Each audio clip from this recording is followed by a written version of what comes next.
Selamat pagi Bapak dan Ibu, para devosan kerahiman ilahi. Bacaan hari ini dari buku harian Santa Faustina, nomor 172 sampai dengan 174. Imam yang memimpin retret datang dari Amerika. Ia datang ke Polandia hanya waktu yang singkat, dan sangat kebetulan bahwa ia memimpin retret kami. Suatu kehidupan batin yang mendalam terpancar dari orang ini. Penampilannya memberikan kesaksian tentang kebesaran jiwanya. Mati raga dan konsentrasi merupakan ciri khas imam ini. Tetapi kendati keutamaan yang begitu besar, aku mengalami banyak kesulitan dalam mengungkapkan jiwaku kepadanya dalam kaitan dengan rahmat yang kuterima. Sejauh menyangkut dosa-dosa, selalu mudah untuk melakukannya. Tetapi dalam kaitannya dengan rahmat, aku harus berusaha mati-matian. Dan meskipun demikian, akhirnya aku tidak mengatakan banyak. Godaan setan di dalam meditasi. Aku merasakan suatu ketakutan yang aneh, bahwa imam itu tidak akan memahamiku, atau bahwa ia tidak akan punya waktu untuk mendengarkan segala sesuatu yang akan kukatakan. Bagaimana aku akan mengatakan semua ini kepadanya?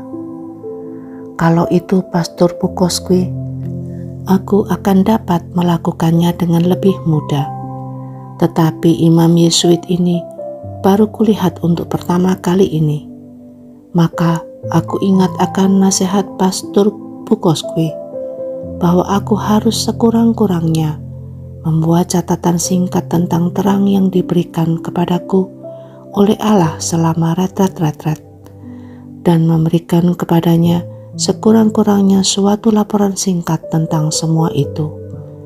Ya Allahku, 1,5 hari sudah berlangsung dengan mudah, dan kini pergulatan hidup dan mati sedang dimulai. Konferensi sudah akan dimulai dalam setengah jam lagi.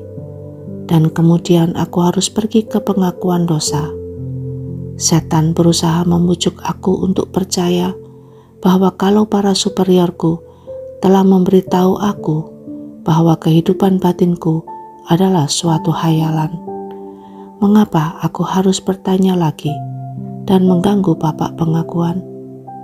Tidakkah Mother X memberitahu engkau bahwa Tuhan Yesus tidak bersatu dengan jiwa-jiwa yang memprihatinkan seperti jiwamu? Bapak pengakuan ini akan memberitahu engkau hal yang sama. Mengapa berbicara kepadanya tentang semua ini? Ini bukan dosa. Dan Mother X mengatakan kepadamu dengan jelas bahwa semua persatuan dengan Tuhan Yesus adalah mimpi di siang bolong dan histeria melulu. Jadi, mengapa harus mengatakannya kepada Bapak pengakuan ini? Lebih baik engkau membuang semua ini sebagai hayalan. Perhatikan betapa banyaknya penghinaan yang engkau derita karena semua itu, dan betapa banyak lagi yang masih menantikanmu. Dan semua suster tahu bahwa engkau adalah seorang histeris. Yesus, aku berseru dengan segenap kekuatan jiwaku. Pada saat itu imam masuk dan memulai konferensi. Ia berbicara sangat singkat, seolah-olah ia terburu-buru. Sesudah konferensi ia pergi ke kamar pengakuan. Melihat bahwa tak seorang suster pun pergi ke sana, aku bangkit dari tempatku berlutut dan langsung pergi ke kamar pengakuan. Tidak ada waktu untuk menimbang-nimbang. Sebagai ganti mengatakan kepada imam tentang keraguan-raguan yang telah diciptakan dalam diriku dalam kaitan dengan hubunganku dengan Tuhan Yesus. Aku mulai berbicara tentang godaan-godaan yang baru saja aku lukiskan di atas. Bapak itu langsung memahami situasiku dan berkata, "Suster, engkau tidak percaya akan Tuhan Yesus, sebab ia memperlakukan engkau dengan begitu baik." Baiklah suster, tenanglah. Yesus adalah gurumu, dan persatuanmu dengan Dia bukanlah mimpi di siang bolong, juga bukan sekedar histeria atau hayalan.